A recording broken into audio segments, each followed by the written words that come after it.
तो इस वक्त की बड़ी खबर जिस पर हम बात कर रहे हैं, राहुल राज को मुंबई पुलिस ने 2 फीट की कम दूरी से गोली मारी, यानी पॉइंट ब्लैंक रेंज से गोली मारी। और ये कह रहे हैं जो 4 एक्सपर्ट्स हैं, फॉरेंसिक एक्सपर्ट्स मुंबई के जेजे अस्पताल के, उनका साफ कहना है कि उसे बहुत नजदीक से गोली मारी गई राहुल राज को, और साथ ही उसके चेहरे पर जो है बारूद के निशान मिले और साथ ही साथ काले निशान मिले। इस बारे में लगातार हम बात कर रहे हैं, मुंबई पुलिस पर कई सवाल या निशान लगते हैं। हमारे साथ हमारे सहयोगी जयप्रकाश सिंह मुंबई से जुड़े हैं, उसके अलावा चंद्रमोहन पटना से।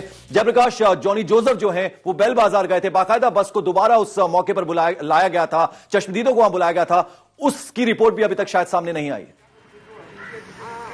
नहीं, कोई रिपोर्ट सामने नहीं आई। जो चीफ सेक्रेटरी हैं वो भी बैल बाजार गए थे, वहां पर उन्होंने 332 नंबर बस के अंदर पूरा मुआयना किया, पूरे सीक्वेंस का मुआयना किया कि कैसे राहुल राज बस के अंदर कहां पर बैठा हुआ था, कब उसने जो बस कंडक्टर है उसको अपनी गिरफ्त में लिया, बस को हाईजैक किया, उसके बाद कैसे उसने अनाउंसमेंट किए, कब वो नीचे उतरा, कब पुलिस अंदर गई, और जो मोहम्मद जावेद एसीपी थे उन्होंने कैसे फायरिंग शुरू की, इन सारी बातों का मुआयना किया। चश्मदीदों से बात की, वहां पर जो फेरी वाले थे उनसे बात की, उसके अलावा जो बस के अंदर जो प्रत्यक्षदर्शी मौजूद थे उनसे बात की, लेकिन अब तक कोई भी रिपोर्ट नहीं सामने आई है, ना चीफ सेक्रेटरी की तरफ से आई है, ना पुलिस कुछ बोलने के लिए तैयार है। सिर्फ इतना कहा जा रहा है कि राहुल राज को मारना जरूरी था क्योंकि वो बस को हाईजैक कर चुका था और उससे कई लोगों की जान को खतरा था। लेकिन यहां पर एक सवाल ये उठता है कि क्या उसको कन्विंस करने की कोशिश की गई, क्या उसको समझाने की कोशिश की गई, और समझाने की कोशिश की तो किसने की, किसने लीड लिया था समझाने का, ये सारी बातें जो है अभी तक अनसुलझी हुई। और जो फॉरेंसिक एक्सपर्ट्स की रिपोर्ट आ रही है कि जो गन पाउडर है वो राहुल राज की बॉडी पर मिला, पूरी बॉडी जहां पर वुंड्स है, जहां पर जख्म हुआ है वो पूरी काली हो चुकी है। निश्चित तौर पर बहुत नजदीक से अगर पॉइंट ब्लैंक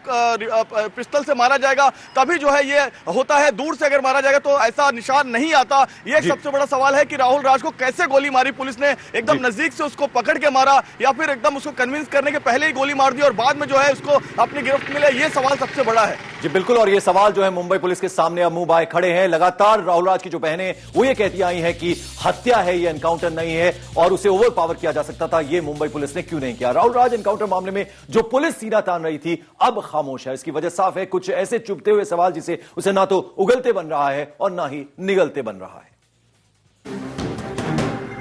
27 अक्टूबर को हुए एनकाउंटर की गूंज सड़क से लेकर संसद तक में सुनाई दे रही है, लेकिन एनकाउंटर से जुड़े कई ऐसे सवाल हैं जिनका जवाब देने को कोई तैयार नहीं।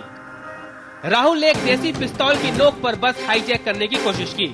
वारदात की रात ही बस के कंडक्टर ने साफ साफ कह दिया था कि राहुल ने सिर्फ एक गोली दागी थी, वो भी हवा में। मेरे सामने उसने फायरिंग किया। एक फायरिंग किया? हाँ। उसके बाद फिर उसने छोड़ दिया तो मैं जाके पुलिस गाड़ी में बढ़ गया। कितनी कहाँ फायरिंग किया, किसके ऊपर फायरिंग किया? वो हवा में उसने बस में। ऐसे में सवाल उठता है कि अगर राहुल ने गोली हवा में चलाई तो फिर बस में एक आदमी जख्मी कैसे हुआ? क्या जख्मी हुए आदमी को गोली सीधे न लगकर कहीं से टकरा कर लगी थी, या फिर कहीं पुलिस की ही गोली तो उसे नहीं लगी? मोहन भगत नाम का शख्स कथित तौर पर राहुल की गोली से जख्मी हुआ था। वो अचानक मीडिया से बात करने को तैयार नहीं।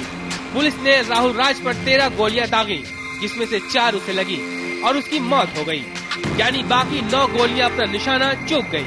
सवाल ये भी है, जब राहुल बार बार कह रहा था कि उसे पुलिस कमिश्नर से बात करनी है, उसने 2 नोट भी फेंके थे जिस पर लिखा था कि वो किसी को नुकसान पहुंचाना नहीं चाहता, फिर क्यों पुलिस ने उसके बदन में गोलियां दाग दी?